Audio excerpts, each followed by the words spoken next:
Hi everyone, welcome back to my channel. இன்றைக்கி நம்ம சேனலில் ரொம்ப முக்கியமான ஒரு வீடியோ தான் பார்க்க போகிறோம். நம்ம வாங்குகிற வெஜிடபிள்ஸை ஆரோக்கியமான முறையில் ரொம்ப ஃப்ரெஷ்ஷாக 15லேருந்து 20 நாள் வரைக்கும் கெட்டு போகாமல் எப்படி நம்ம ஃப்ரிட்ஜில் ஸ்டோர் பண்ணலாம் அப்படிங்கிறதையும், ரொம்ப ஸ்பேஷியஸாக எப்படி ஸ்டோர் பண்ணலாம் அப்படிங்கிறது நிறைய டிப்ஸோடு இந்த வீடியோவில் நான் உங்களுக்கு சொல்லியிருக்கேன். இந்த வீடியோவை ஸ்கிப் பண்ணாமல் ஃபுல்லாக பாருங்கள், அப்போ தான் உங்களுக்கு புரியும்.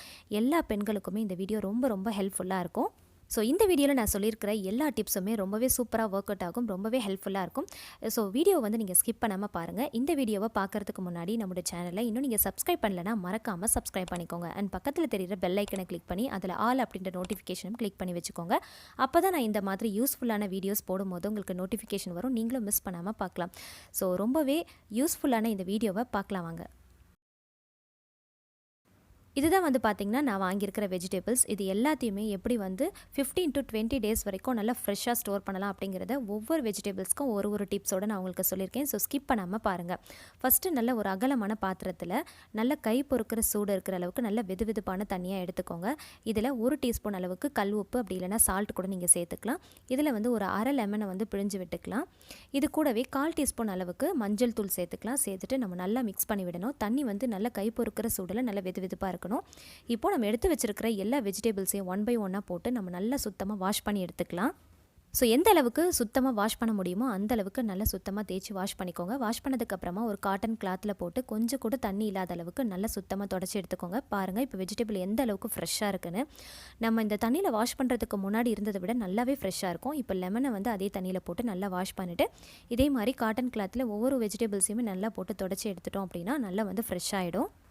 நான் இன்றைக்கி நிறைய வெஜிடபிள்ஸ் வாஷ் பண்ண போகிறதுனால 3 வெஜிடபிள்ஸை ஒரு தண்ணியில் வாஷ் பண்ணுறேன். அப்பப்போ நீங்கள் தண்ணியை சேஞ்ச் பண்ணிக்கலாம். நீங்கள் கொஞ்சமான வெஜிடபிள்ஸ் தான் நீங்கள் வாங்கியிருக்கீங்க அப்படின்னா ஒரே தண்ணியில் கூட நீங்கள் வாஷ் பண்ணிக்கலாம். இப்போது கேபேஜில் பார்த்திங்கன்னா மேலே இருக்கிற அந்த தோலை மட்டும் எடுத்துகிட்டு ஒரு லேயரை மட்டும் எடுத்துகிட்டு நம்ம அப்படியே ஸ்டோர் பண்ணலாம். ரொம்ப நாளைக்கு அப்படியே வரும். இது வாஷ் பண்ணணும்னு அவசியம் கிடையாது, நம்ம செய்யும் போது வாஷ் பண்ணிக்கலாம். அடுத்ததாக பார்த்திங்கன்னா பெரிய இஞ்சி. இதில் அந்தளவுக்கு மணல் இருக்காது. ஸோ அதனால் ஈஸியாக அதே தண்ணியில் நான் வாஷ் பண்ணிவிட்டேன். நீங்கள் வாட்டர் சேவ் பண்ணணும் அப்படின்னு நினச்சிங்கன்னா ஒரே தண்ணியில் எல்லாமே வாஷ் பண்ணிக்கலாம். ஸோ இப்போ பார்த்திங்கன்னா இந்தியாவில் கிடைக்கிற சின்ன இஞ்சி தான் நான் வாங்கியிருக்கேன். அதில் மணல் நிறைய இருக்கும். ஸோ அதை நம்ம அப்படியே ஸ்டோர் பண்ணோம் அப்படின்னா ரொம்ப நாளைக்கு வராது, சீக்கிரமாக கெட்டு போயிடும். இந்த மாதிரி ஒரு டூத் ப்ரஷ் வச்சு நல்லா அந்த இடுக்கிலலாம் நல்லா தேய்ச்சி அந்த மணல் எல்லாத்தையும் எடுத்துகிட்டு நல்லா சுத்தமாக வாஷ் பண்ணி நீங்கள் ஸ்டோர் பண்ணிங்க அப்படின்னா நீங்கள் கண்டிப்பாக 20 to 1 month வரைக்கும் கூட நீங்கள் அப்படி நல்லா ஸ்டோர் பண்ணிக்கலாம். பாருங்கள் இதில் எவ்வளோ மணல் இருக்குது. ஸோ இதுக்கு மட்டும் தனியாக நான் ஒரு வாட்டர் ஸ்பெண்ட் பண்ணியிருக்கேன். இப்போ கீரைகளை எப்படி ஸ்டோர் பண்ணலான்னு பார்க்கலாம். இதில் இருக்கிற பழுப்பான இந்த இலைகள் எல்லாத்தையுமே நம்ம ரிமூவ் பண்ணிடலாம். நல்லா பச்சை பெசல்னு இருக்கிற இலைகளை மட்டும் நம்ம வச்சுக்கலாம். வச்சுட்டு இந்த மாதிரி ஒரு பாக்ஸில் தண்ணி வச்சுக்கோங்க. அந்த தண்ணியில் அடியில் இருக்கிற அந்த காம்பு மட்டும் நனைகிற அளவுக்கு நல்லா டிப் பண்ணிவிட்டு மேலே லைட்டாக தண்ணியை தெளித்து விட்டுட்டு மேலே ஒரு பாலித்தீன் கவர் வச்சு நம்ம மூடிட்டோம் அப்படின்னா மூடிட்டு அப்படியே நீங்கள் ஃப்ரிட்ஜ்லேயே வைக்கலாம், இல்லை வெளியில் கூட வைக்கலாம். இந்த கீரை ரொம்ப நாளைக்கு கெட்டு போகாமல் அப்படியே ரொம்ப சூப்பராக ஃப்ரெஷ்ஷாக அப்படியே இருக்கும். இந்த டிப்பு மட்டும் பார்த்திங்கன்னா அந்த தண்ணியில் நனைகிற அளவுக்கு கால்வாசி மட்டும் தண்ணியில் இருந்தாலே போதும். பிளாஸ்டிக், பாலித்தீன் கவர் இதெல்லாம் நம்ம என்ன தான் அவாய்ட் பண்ணணும்னு நினச்சாலும் ஒரு சில விஷயத்தில் நம்ம யூஸ் பண்ணுற மாதிரி தான் இருக்கும். இப்போ அடுத்ததை பார்த்திங்கன்னா புதினா. அதை காம்புலேருந்து எல்லா இலைகளையுமே நீக்கிட்டு அதுலேயும் பழுப்பான இலைகள், காஞ்சு போனது, இது எல்லாத்தையுமே நம்ம க்ளீன் பண்ணிவிட்டு நல்லா பச்சை பசைன்னு இருக்கிறத மட்டும் இந்த மாதிரி ஜிப்லாக் கவரில் நீங்கள் போட்டு ஸ்டோர் பண்ணி வச்சிங்க அப்படின்னா ரொம்ப நாளைக்கு அப்படியே இருக்கும். இந்த ஜிப்லாக் கவர்லாம் பார்த்திங்கன்னா அமேசானில், ஃப்ளிப்கார்ட்டில், அதுக்கப்புறம் சூப்பர் மார்க்கெட்ஸில் எல்லா இடத்துலையுமே ரொம்ப சீப் அண்ட் பெஸ்ட்டாக அவைலபிளாக இருக்குது. ஸோ கண்டிப்பாக செக் பண்ணி நீங்கள் வாங்கி வச்சுக்கோங்க. அப்படின்னா நீங்கள் பாக்ஸில் கூட போட்டு ஸ்டோர் பண்ணிக்கலாம். பச்சை மிளகாய் பார்த்திங்கன்னா நம்ம அப்படியே ஸ்டோர் பண்ணுறதை விட மேலே இருக்கிற இந்த காம்பு பகுதியை நீக்கிட்டு நம்ம ஸ்டோர் பண்ணோம் அப்படின்னா ரொம்ப நாளைக்கு கெட்டு போகாமல் ரொம்பவே சூப்பராக இருக்கும். இதையும் நான் ஜிப்லாக் கவரில் போட்டு நான் ஸ்டோர் பண்ணி வைக்கிறேன். இப்போ அடுத்தது பார்த்திங்கன்னா லெமன் நம்ம ஸ்டோர் பண்ண போகிறோம். அதுக்கு இந்த மாதிரி நல்ல ஒரு பெரிய பாக்ஸாக எடுத்துகிட்டு அடியில் டிஷ்யூ பேப்பர் வச்சிடலாம். அதுக்கு மேலே நம்ம பேக்கிங்கெல்லாம் யூஸ் பண்ணுவோம் இல்லையா, ஸோ அந்த பட்டர் பேப்பர் நம்ம வச்சிடலாம். இதுக்கு அடியில் மட்டும் இல்லாமல் சைட்லலாம் கூட அந்த பட்டர் பேப்பர் வச்சுட்டு உள்ளே நம்ம வாஷ் பண்ணி தொடச்சி வச்சிருக்கிற அந்த லெமனை உள்ளே எந்த அளவுக்கு நம்ம வைக்க முடியுமோ அந்த அளவுக்கு வச்சுட்டு அதுக்கு மேலே ஒரு பட்டர் பேப்பர் போட்டுட்டு அதுக்கு மேலே 2 டிஷ்யூ பேப்பர் போட்டு நீங்கள் வச்சிங்க அப்படின்னா 1 month வரைக்கும் லெமன் கெட்டு போகாமல் இருக்கும். ஆல்ரெடி லெமன், கருவேப்பிலை, கொத்தமல்லி இது எல்லாமே எப்படி நம்ம ஸ்டோர் பண்ணலான்றது ஆல்ரெடி நான் ஒரு வீடியோ போட்டிருக்கேன். பார்க்காதவங்களுக்கு கீழே டிஸ்கிரிப்ஷன் லிங்க் கொடுக்குறேன், செக் பண்ணி பார்த்துக்கோங்க. அடுத்ததாக பார்த்தீங்கன்னா பாவக்காய் வாங்கிட்டு வந்த ஒரு 2-3 நாளே பார்த்தீங்கன்னா கெட்டு போய் அழுகி போயிடும், ஒரு மாதிரி கொலன்னு ஆயிரும். ஸோ அதுக்கு காரணம் பார்த்தீங்கன்னா உள்ளே இருக்கிற இந்த சீட்ஸ் தான் ஃபஸ்ட்டு பழுக்க ஆரம்பிக்கும். அது பழுத்துருச்சுனாலே காய் சீக்கிரமாக கெட்டு போகிற மாதிரி ஆகிடும். அதனால் இந்த சீட்ஸ் எல்லாமே ரிமூவ் பண்ணிடலாம். இந்த மாதிரி கட் பண்ணிவிட்டு உள்ளே இருக்கிற சீட்ஸ் எல்லாமே நம்ம ரிமூவ் பண்ணிடலாம். ரிமூவ் பண்ணிவிட்டு ஒரு பட்டர் பேப்பரில் நம்ம உள்ளே வச்சு இந்த மாதிரி நல்லா ஃபுல்லாக ரேப் பண்ணிக்கோங்க. ரேப் பண்ணிவிட்டு ஒரு டிஃபன் பாக்ஸில் அப்படி இல்லை ஒரு சில்வர் பாக்ஸ் ஏதாவது இல்லை நீங்கள் ஜிப்லா கவரில் கூட போட்டு நீங்கள் ஸ்டோர் பண்ணி வச்சிட்டிங்க அப்படின்னா ரொம்ப நாளைக்கு வரும். இப்போ மஞ்சளை சாதாரணமாக இந்த மாதிரி ஒரு பாலித்தீன் கவர்லேயே போட்டு நம்ம ஸ்டோர் பண்ணி வச்சுக்கலாம். அதே போல் தான் இஞ்சியும் தோல் சீவாததை நம்ம இந்த மாதிரி போட்டு ஸ்டோர் பண்ணி வச்சுக்கலாம். இப்போ கொத்தமல்லியை வந்து அந்த பழுத்த இலைகள், காஞ்ச இலைகள் இதெல்லாமே வந்து ரிமூவ் பண்ணிவிட்டு இந்த மாதிரி ஒரு பாக்ஸில் கீழேயும் மேலேயும் டிஷ்யூ பேப்பர் வச்சுட்டு நம்ம வச்சு ஸ்டோர் பண்ணோம், ரொம்ப நாளைக்கு வரும். இப்போ கருவேப்பிலையும் அப்படி தான், காஞ்ச இலைகள், பழுத்த இலைகள் இதெல்லாமே வந்து ரிமூவ் பண்ணிவிட்டு நல்லா ஃப்ரெஷ்ஷாக இருக்கும் போது ஜிப்லாக் கவர்லேயோ அப்படி இல்லைனா ஒரு பாக்ஸ்லேயே போட்டு நீங்கள் ஸ்டோர் பண்ணி வச்சுக்கலாம். ஆல்ரெடி நான் வீடியோ போட்டிருக்கேன், கண்டிப்பாக செக் பண்ணி பாருங்கள். அந்த டிப்ஸுமே கண்டிப்பாக உங்களுக்கு ரொம்பவே யூஸ்ஃபுல்லாக இருக்கும். அடுத்ததாக பார்த்தீங்கன்னா இஞ்சியை வந்து இந்த மாதிரி ஸ்கின்னை வந்து பீல் பண்ணிக்கலாம். இந்த மாதிரி பீலர் வச்சோ நீங்கள் வந்து பீல் பண்ணிக்கலாம். அப்படி இல்லைனா ஒரு ஸ்பூன் வச்சு கூட ஸ்கின் எல்லாத்தையுமே வந்து பீல் பண்ணிவிட்டு சின்ன சின்ன துண்டுகளை நம்ம கட் பண்ணிக்கலாம். இதை கூட நம்ம எப்படி ஸ்டோர் பண்ண போகிறோம்னு பார்த்தீங்கன்னா, நம்ம வந்து அர்ஜென்ட்டான டைமில் உடனே வந்து நம்ம ஏதாவது ரெடி பண்ணணும் அப்படின்னா உடனே எடுக்க முடியாது இல்லையா? ஸோ அந்த மாதிரி டைமுக்கு இது ரொம்பவே யூஸ்ஃபுல்லாக இருக்கும். இந்த மாதிரி ஒரு வாட்டர் கேனை வந்து கட் பண்ணிவிட்டு உள்ளே வந்து வாட்டர் வந்து ஃபில் பண்ணிக்கோங்க. அதில் வந்து இந்த மாதிரி கட் பண்ண இஞ்சிங்களை வந்து நீங்கள் போட்டுட்டு நீங்கள் வெளியில் வச்சும் வந்து ஸ்டோர் பண்ணலாம், அப்படி இல்லைனா ஃப்ரிட்ஜில் வச்சும் ஸ்டோர் பண்ணலாம். ரொம்ப நாளைக்கு ரொம்பவே சூப்பராக இருக்கும், நல்ல ஜூஸியாக இருக்கும். எனக்கு வந்து இஞ்சி டீ போடுறதுக்காக நான் இந்த மாதிரி ஸ்டோர் பண்ணி வச்சுருக்கேன். நீங்கள் இந்த மாதிரி வச்சிட்டோம் அப்படின்னா நமக்கு வந்து இதுலேருந்து வந்து சாறு அந்தளவுக்கு வருமா அப்படின்னு நீங்கள் நினைக்காதீங்க, நல்லா வந்து ஜூஸியாக இருக்கும். ஸோ ரொம்பவே யூஸ்ஃபுல்லான ஒரு டிப்பு. இது ஃப்ரிட்ஜ் இல்லாதவங்க கூட வெளியில் வச்சு நம்ம ஸ்டோர் பண்ணிக்கலாம். நீங்கள் வெளியில் வச்சு ஸ்டோர் பண்ணுறீங்க அப்படின்னா 2 days ஒன்ஸ் வந்து வாட்டர் மட்டும் சேஞ்ச் பண்ணிக்கோங்க. இதை ஃப்ரிட்ஜில் வைக்கிறீங்க அப்படின்னா வீக்லி ஒன்ஸ் மட்டும் நீங்கள் வாட்டர் வந்து சேஞ்ச் பண்ணி 1 month வரைக்கும் நீங்கள் இந்த மாதிரி ஸ்டோர் பண்ணி வச்சுக்கலாம். ரொம்பவே யூஸ்ஃபுல்லான ஒரு டிப்பு, கண்டிப்பாக ரொம்ப யூஸ்ஃபுல்லாக இருக்கும். ரொம்பவே ஒர்க் அவுட் ஆச்சு, நீங்கள் கண்டிப்பாக ட்ரை பண்ணி பாருங்கள். ஸ்கின் பீல் பண்ணி இந்த மாதிரி கட் பண்ண இஞ்சி, பூண்டு எதுவாக இருக்கட்டும் இந்த மாதிரி ஒரு பாலிதீன் கவரில் போட்டு நம்ம ஸ்டோர் பண்ணி வச்சிட்டோம் அப்படின்னா நம்ம ரெசிபி செய்யும் போது நம்ம வந்து சாப் பண்ணி பண்ணுறதுக்கும் அப்படி இல்லை வந்து பேஸ்ட் பண்ணுறதுக்கும் ரொம்பவே வந்து அந்த டைமில் இன்ஸ்டண்ட்டாக நம்ம யூஸ் பண்ணுறதுக்கு ரொம்பவே யூஸ்ஃபுல்லாக இருக்கும். ஸோ அந்த டைமில் வந்து நம்ம ஸ்கின் பீல் பண்ணணும் இல்லைனா வந்து பூண்டுக்கு வந்து தோல் உரிக்கணும் அந்த மாதிரி அவசியம் இருக்காது, நம்ம இன்ஸ்டண்ட்டாக எடுத்து யூஸ் பண்ணிக்கலாம். ஸோ அடுத்தது வந்து பார்த்திங்கன்னா முருங்கைக்காய் நம்ம அப்படியே வச்சோம் அப்படின்னா ஸ்பேஸ் வந்து நமக்கு பத்தாது. ஸோ இந்த மாதிரி கட் பண்ணிவிட்டு நம்ம ஸ்டோர் பண்ணி வச்சோம் அப்படின்னா நமக்கு ஸ்பேஸ் வந்து ரொம்ப கம்மியாகும். ஒரு பிளாஸ்டிக் பாக்ஸில் இந்த மாதிரி டிஷ்யூ பேப்பர் வச்சுட்டு அதுக்கு மேலே நம்ம கட் பண்ண இந்த முருங்கைக்காவை வச்சுட்டு அதுக்கு மேலே டிஷ்யூ பேப்பர் போட்டுட்டு ஒரு பாக்ஸில் வந்து நம்ம மூடி போட்டு நம்ம க்ளோஸ் பண்ணி வச்சோம் அப்படின்னா கண்டிப்பாக ரொம்ப நாளைக்கு நமக்கு வரும்.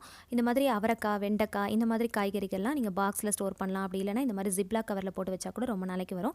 அடுத்ததாக பார்த்தீங்கன்னா கேரட் வந்து பார்த்திங்கன்னா கொஞ்ச நாள் ஆக ஆக மேலே அப்படி இல்லைனா கீழே இருந்து அழுக ஆரம்பிச்சிடும். ஸோ மேலே இருக்கிற அந்த டாப் போர்ஷனையும் கீழே இருக்கிற அந்த டிப்பையும் வந்து நம்ம கட் பண்ணிட்டு வச்சோம் அப்படின்னா கண்டிப்பாக ரொம்ப நாளைக்கு வந்து கேரட் வந்து ஃப்ரெஷ்ஷாக நம்ம வைக்கிற மாதிரி அதே மாதிரி இருக்கும். வேணும்னா நீங்கள் ஸ்கின் பீல் பண்ணிட்டு கூட வைக்கலாம், இல்லைனா அப்படியே கூட வைக்கலாம். அதே மாதிரி தான் நம்ம வந்து பீட்ரூட்டும் வந்து மேலே இருக்கிறதையும் கீழே இருக்கிறதையும் கட் பண்ணிட்டு நம்ம வச்சோம் அப்படின்னா சில டைம் வந்து நம்ம பீட்ரூட் வாங்கும் போது நல்லா ஃப்ரெஷ்ஷாக நல்ல இதுவாக இருக்க மாதிரி இருக்கும். போக போக வந்து தளர்வான மாதிரி ஆகிடும், ரொம்ப லூஸான மாதிரி ஆகிடும்.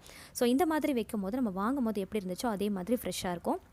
அடுத்ததாக வந்து பார்த்திங்கன்னா ஒரு பாலிதீன் கவரில் இந்த மாதிரி ஒரு நைஃப் அப்படி இல்லைனா வந்து ஏதாவது ஒரு ஃபோக் இந்த மாதிரி வச்சு வந்து நல்லா வந்து ஹோல்ஸ் மாதிரி போட்டுட்டு இந்த மாதிரி வெள்ளரிக்காய் வந்து நீங்கள் போட்டு ஸ்டோர் பண்ணிங்க அப்படின்னா ரொம்ப நாளைக்கு வந்து வெள்ளரிக்காய் கெட்டு போகாமல் அப்படியே இருக்கும். நீங்கள் அப்படியே வந்து போட்டு மூடினீங்க அப்படின்னா சீக்கிரமாக கெட்டு போயிடும். நீங்கள் ஹோல்ஸ் போடாமல் வைக்கிறத விட இந்த மாதிரி ஹோல்ஸ் போட்டுட்டு வெள்ளரிக்காவை போட்டு ஸ்டோர் பண்ணி வச்சு பாருங்கள், ரொம்ப நாளைக்கு ஃப்ரெஷ்ஷாக அப்படியே இருக்கும். சாலட்லாம் பண்ணுறதுக்கு நமக்கு ரொம்பவே யூஸ்ஃபுல்லாக இருக்கும். அடுத்ததாக வந்து பார்த்திங்கன்னா பெல் பெப்பர், கேப்சிகம் இதெல்லாம் வந்து பார்த்திங்கன்னா அப்படியே வச்சோம் அப்படின்னா அந்த காம்பு பகுதியில் மட்டும் பூசணை பிடிச்ச மாதிரி அழுகுன மாதிரி ஆகிடும். ஸோ அதை மட்டும் ரவுண்டாக வந்து நம்ம கட் பண்ணி எடுத்துக்கலாம். கட் பண்ணிவிட்டு நம்ம ஸ்டோர் பண்ணோம் அப்படின்னா ரொம்ப நாளைக்கு ஃப்ரெஷ்ஷாக அப்படியே இருக்கும். நான் நிறைய ரெசிபீஸ்க்கு வந்து பெல் பெப்பர், கேப்சிகம்லாம் யூஸ் பண்ணுவேன். ஸோ அதனால் அதை நான் நிறைய வாங்குவேன். ஸோ அந்த நடுவில் வந்து அந்த ரவுண்டாக இருக்கிற அந்த பகுதியை மட்டும், அந்த காம்பு பகுதியை மட்டும் நம்ம ரவுண்டாக கட் பண்ணி எடுத்துகிட்டு நம்ம ஸ்டோர் பண்ணோம் அப்படின்னா ரொம்ப நாளைக்கு சூப்பராக இருக்கும். அப்புறம் மிளகா பஜ்ஜி அதுவும் வந்து பார்த்திங்கன்னா மேலே இருக்கிற அந்த காம்பு பகுதியை வந்து நீக்கிட்டு நம்ம ஸ்டோர் பண்ணோம் அப்படின்னா ரொம்பவே சூப்பராக ரொம்ப நாளைக்கு வரும். இப்போது நம்ம வாங்கின வெஜிடபிள்ஸ் எல்லாத்தையுமே வந்து வாங்கினதை விட இப்போ பாருங்கள் எந்த அளவுக்கு ஃப்ரெஷ்ஷாக இருக்குன்னு சொல்லிட்டு நம்ம வந்து மஞ்சள், உப்பு கலந்து அந்த தண்ணியில் வாஷ் பண்ணுறதுனால நல்லா வந்து ஃப்ரெஷ்ஷாக இருக்கும். வாங்கும் போதை விட நம்ம கழுவுனதுக்கப்புறம் பார்த்திங்கன்னா நல்லா ஃப்ரெஷ்ஷாக நல்லா பச்சை பசேல்னு இருக்கும், ரொம்ப நாளைக்கு கெட்டு போகாமல் இருக்கும். ஏன்னா நம்ம வந்து அதில் மஞ்சள், உப்பெல்லாம் சேர்த்துருக்கோம் இல்லையா? ஸோ அதனால ரொம்ப நாளைக்கு வந்து கெட்டு போகாமல் நல்லா ஃப்ரெஷ்ஷாக இருக்கும். நீங்கள் வாஷ் பண்ணதுக்கப்புறமா எப்படி பார்க்குறீங்களோ அதே மாதிரி தான் 15லேருந்து 20 நாளுக்கு அப்புறம் நீங்கள் பார்த்தாலும் இதே அளவுக்கு ஃப்ரெஷ்ஷாக இருக்கும். ஸோ இப்போ இதை வந்து நம்ம நல்லா சுத்தமாக வாஷ் பண்ணிட்டோம். நிறைய டிப்ஸை வந்து நான் இதில் சொல்லியிருக்கேன். இதை இப்போ எப்படி வந்து ஃப்ரிட்ஜில் வந்து ஸ்பேஷியஸாக வந்து நம்ம ஸ்டோர் பண்ணலாம் அப்படிங்கிறத பார்க்கலாம். ஃப்ரிட்ஜில் வந்து பார்த்திங்கன்னா அடியில் வந்து ஒரு பாக்ஸ் கொடுத்துருப்பாங்க இல்லையா? ஸோ அதில் வந்து அதிகமான காய்கறிகள் எல்லாமே வந்து நம்ம ஸ்டோர் பண்ணிக்கலாம். மோஸ்ட்லி வந்து இந்த மாதிரி பீட்ரூட், கேரட், கேப்சிகம் இந்த மாதிரியான ஐட்டம்ஸ் எல்லாமே அடியில் நீங்கள் ஸ்டோர் பண்ணிட்டீங்க அப்படின்னா உங்களுக்கு பார்க்கும் போது தெரியும் எந்த காய்கறி வச்சுருக்கோம் அப்படின்னு. ஸ்பேஸும் வந்து ரொம்ப கம்மியாக இருக்கும். மோஸ்ட்லி காலிஃப்ளவர், ப்ரோக்கோலி இந்த மாதிரி ஐட்டம்ஸ்லாம் பார்த்திங்கன்னா கிளிங் ஃபிலிம் கவரில் தான் வந்து நமக்கு ரேப் பண்ணி கொடுத்துருப்பாங்க. ஸோ அதனால் அதை நம்ம அப்படியே ஸ்டோர் பண்ணிக்கலாம். கேபேஜ், அதுக்கப்புறமா ப்ரோக்கோலி, காலிஃப்ளவர், சவ், புடலங்காய், சொரக்காய் இந்த மாதிரி ஐட்டம்ஸ் எல்லாமே மேலே இருக்கிற ரோலில் நம்ம வந்து வச்சுக்கலாம். ஸ்பேஸ் வந்து நமக்கு ரொம்ப கம்மியாக இருக்கும். அடுத்தது வந்து பார்த்திங்கன்னா அதுக்கு மேலே இருக்கிற ரோவில் வந்து இஞ்சி, மஞ்சள், அதுக்கப்புறம் நம்ம பீல் பண்ண அந்த இஞ்சி, அதுக்கப்புறம் கவரில் நம்ம ஸ்டோர் பண்ணுறது, பாக்ஸில் ஸ்டோர் பண்ணுறது, இந்த மாதிரி ஐட்டம்ஸ் எல்லாமே வந்து நீங்கள் மேலே வச்சுக்கிட்டீங்க அப்படின்னா நமக்கு வந்து எடுக்கிறதுக்கு ரொம்பவே யூஸ்ஃபுல்லாக இருக்கும். பார்க்கும்போது நமக்கு தெரியும் எந்த காய்கறி இங்கே எப்படி வச்சுருக்கோம் அப்படின்னு சொல்லிட்டு. ரொம்ப டம்ப் பண்ணி வச்சோன்னா எது எங்கே இருக்குது அப்படின்றது நமக்கு தெரியாது. அதுக்கு மேலே இருக்கிற ரோவில் வந்து பார்த்திங்கன்னா இஞ்சி பூண்டு பேஸ்ட்டு, அதுக்கப்புறம் இந்த மாதிரி நம்ம வந்து ஜிப்லா கவரில் போட்டு வைக்கிறது, அதுக்கப்புறம் சில்வர் பாக்ஸ், அந்த மாதிரி பிளாஸ்டிக் பாக்ஸில் போட்டு வச்சுருக்கிறதுல மேலே வச்சிட்டிங்க அப்படின்னா நமக்கு வந்து ஸ்பேஸ் ரொம்ப கம்மியாக இருக்கும். ஸோ நம்ம எடுக்கிறதுக்கும் ரொம்ப ஈஸியாக இருக்கும். எந்த காய் எங்கே இருக்குன்றதை நம்ம ஈஸியாக வந்து ஐடென்டிஃபை பண்ணலாம். அடுத்ததாக வந்து பார்த்திங்கன்னா கீரையை வந்து நான் ஃப்ரிட்ஜுக்குள்ளே வச்சு ஸ்டோர் பண்ண போகிறேன். நம்ம வெளியில் கூட வச்சு பண்ணலாம். சப்போஸ் நீங்கள் வந்து ஃப்ரிட்ஜுக்குள்ளே வைக்கிறீங்க அப்படின்னா அடியில் இருக்கிற அந்த பாக்ஸுக்கு மேலே இருக்கிற அந்த ரோலை வச்சிங்க அப்படின்னா ரொம்பவே கரெக்டாக இருக்கும். அடுத்ததாக வந்து பார்த்திங்கன்னா தக்காளி வந்து நம்ம வாங்கும் போது எல்லாமே பழமாக வாங்கிடாமல் கொஞ்சம் வந்து காயாகவும் கொஞ்சம் வந்து பழமாகவும் வாங்கிக்கோங்க. அப்போ தான் வந்து பழம் வந்து காலியான போது அந்த காய் வந்து பழுக்க ஆரம்பிக்கும், நமக்கு ரொம்ப நாளைக்கு வரும். ஸோ நான் வந்து ஃப்ரிட்ஜில் வச்சு ஸ்டோர் பண்ண மாட்டேன். நான் இருக்கிற பிளேஸ் வந்து ரொம்ப கூலிங்கான பிளேஸ் அப்படின்றதுனால தக்காளி வந்து வெளியில் வச்சாலே எனக்கு ரொம்ப நாளைக்கு வரும். ஸோ அதனால் வெளியில் வச்சு தான் நான் யூஸ் பண்ணுவேன். நீங்கள் எப்போவுமே வந்து தக்காளி வாங்குறீங்க அப்படின்னா எல்லாமே பழமாக வாங்கிடாமல் கொஞ்சம் வந்து நல்ல பழமாகவும் கொஞ்சம் வந்து அரைக்காய் பழமாகவும் ஒரு சிலது வந்து ஃபுல்லாக வந்து காயாகவும் எடுத்துட்டிங்க அப்படின்னா நம்ம வந்து நல்லா டிவைட் பண்ணி நம்ம யூஸ் பண்ண நமக்கு வந்து கரெக்டாக இருக்கும். ஸோ இந்த டிப்பை வந்து உங்களுக்கு ரொம்ப யூஸ்ஃபுல்லாக இருக்கும். இந்த மாதிரி பர்ச்சேஸ் பண்ணி பாருங்கள். நீங்கள் வந்து ஃப்ரிட்ஜில் வச்சு ஸ்டோர் பண்ணுறீங்க அப்படின்னா உங்களுக்கு ஒரு டிப்பு சொல்கிறேன்.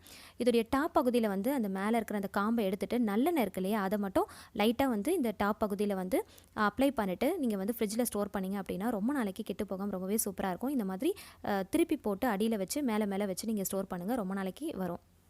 அடுத்ததாக பார்த்திங்கன்னா சேனைக்கிழங்கு, இதெல்லாம் நம்ம வாங்கிட்டோம் அப்படின்னா ரொம்ப நாளைக்கு அப்புறம் அதிலேருந்து முளை விட ஆரம்பிச்சிடும். ஸோ அது வந்து அந்த மாதிரி முளை விட்டதை நம்ம யூஸ் பண்ணக்கூடாதுன்னு சொல்லுவாங்க இல்லையா. ஸோ அதுக்கு வந்து என்ன பண்ணுறீங்கன்னா கொஞ்சமாக வந்து மஞ்சளில் வந்து தண்ணி ஊற்றி நல்லா பேஸ்ட் மாதிரி பண்ணிவிட்டு மேலே வந்து இந்த மாதிரி லைட்டாக அப்ளை பண்ணிவிட்டு நீங்கள் யூஸ் பண்ணிங்க அப்படின்னா ஒரு 15லேருந்து 20 நாள் வரைக்கும் முளை விடாமல் ரொம்பவே சூப்பராக இருக்கும். வெங்காயம்லாம் பார்த்திங்கன்னா நீங்கள் வெளியில் இந்த மாதிரி ஒரு நியூஸ் பேப்பர்லேயோ இல்லை கவர்லேயோ கூட நீங்கள் பரத்தி போட்டு கூட நீங்கள் யூஸ் பண்ணிக்கலாம். ஆல்மோஸ்ட் வந்து கிழங்கு வகைகள் கூட நம்ம அதே மாதிரி யூஸ் பண்ணிக்கலாம். உருளைக்கிழங்கு, ஸ்வீட் பொட்டேட்டோ, சேனைக்கிழங்கு, வெங்காயம், இந்த மாதிரி இதெல்லாம் வந்து கூட மாதிரி வச்சுருந்தீங்கன்னா அதில் போடலாம். அப்படி இல்லைனா இந்த மாதிரி கவரில் இல்லை நியூஸ் பேப்பரில் கூட நீங்கள் வெளியில் அந்த மாதிரி காத்தார போட்டு கூட யூஸ் பண்ணிக்கலாம். அவ்வளோதான், நம்ம வாங்கின எல்லா காய்கறிகளையுமே நல்ல சுத்தமான முறையில் வாஷ் பண்ணி அதை நல்லா வந்து ஸ்டோர் பண்ணியாச்சு. ஸ்பேஸை வந்து பாருங்கள், ரொம்ப கம்மியாக ரொம்ப போட்டு டம்ப் பண்ணாமல் நல்லா ஸ்பேஷியஸாக நம்ம வந்து ஸ்டோர் பண்ணி வச்சுருக்கோம். இது 15லேருந்து 20 நாள் வரைக்கும் கெட்டு போகாமல் நம்ம ஸ்டோர் பண்ணும் போது எந்த அளவுக்கு ஃப்ரெஷ்ஷாக இருந்ததோ அதே மாதிரி ஃப்ரெஷ்ஷாக இருக்கும். கண்டிப்பாக அந்த டிப்ஸ் எல்லாமே ஃபாலோ பண்ணுங்கள். நான் ஒரு வெஜிடபிள்ஸ்க்கும் ஒரு டிப்ஸ் சொல்லியிருக்கேன். அந்த டிப்ஸ் எல்லாமே நீங்கள் கண்டிப்பாக ஃபாலோ பண்ணுங்கள். ரொம்பவே வந்து வர்த்தான டிப்ஸு தான், ரொம்பவே ஹெல்ப்ஃபுல்லாக இருந்துச்சு எனக்கு. கண்டிப்பாக உங்களுக்கும் அது ரொம்பவே ஹெல்ப்ஃபுல்லாக இருக்கும். ஸோ எல்லா வெஜிடபிள்ஸுமே பார்த்திங்கன்னா நம்ம தண்ணியில் மஞ்சள் உப்பு கலந்த தண்ணியில் தான் நம்ம வாஷ் பண்ணி வச்சுருக்கோம். ஸோ அதனால் நம்ம டேரெக்டாக அப்படியே எடுத்து சமைக்க ஆரம்பிச்சிடலாம். அகெயின் வந்து வாஷ் பண்ணணுன்ற அவசியம் கூட கிடையாது. நமக்கு ஹரிபரியான டைமில் ரொம்பவே யூஸ்ஃபுல்லாக இருக்கும். ஸோ இந்த டிப்ஸை இந்த மெத்தடை ஃபாலோ பண்ணி நீங்கள் ஸ்டோர் பண்ணி பாருங்கள். கண்டிப்பாக 15 to 20 டேஸ் வரைக்கும் ரொம்பவே ஃப்ரெஷ்ஷாக இருக்கும். அதே மாதிரி நல்ல ஸ்பேஷியஸாக நம்ம வந்து அடுக்கலாம். ரொம்ப போட்டு டம்ப் பண்ணாமல் எந்த காய் எங்கே இருக்குன்றதை நம்ம ஐடென்டிஃபை பண்ணலாம். வேஸ்ட் பண்ணாமல் நம்ம உடனடியே எல்லா காயுமே யூஸ் பண்ணலாம்.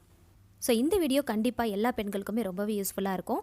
எனக்கு வந்து ரொம்ப யூஸ்ஃபுல்லாக இருந்துச்சு. அதனால தான் நான் இதை உங்ககிட்ட ஷேர் பண்ணியிருக்கேன். உங்களுக்கு எந்த அளவுக்கு யூஸ்ஃபுல்லாக இருந்துச்சுன்றதை நீங்களும் ட்ரை பண்ணி பார்த்துட்டு உங்களுக்கு எந்த டிப்ஸ் ரொம்பவே பிடிச்சிருந்துச்சு, ரொம்ப யூஸ்ஃபுல்லாக இருந்துச்சுன்றதை கீழே கமெண்ட் செக்ஷனில் சொல்லுங்கள். இந்த வீடியோ பிடிச்சிருந்துச்சுன்னா லைக் பண்ணுங்கள், உங்களோட ஃபேமிலி அண்ட் ஃப்ரெண்ட்ஸ் கூட ஷேர் பண்ணுங்கள். நம்முடைய சேனலை சப்ஸ்கிரைப் பண்ணி தொடர்ந்து சப்போர்ட் பண்ணுங்கள். Thank you so much. கீப் வாட்சிங்.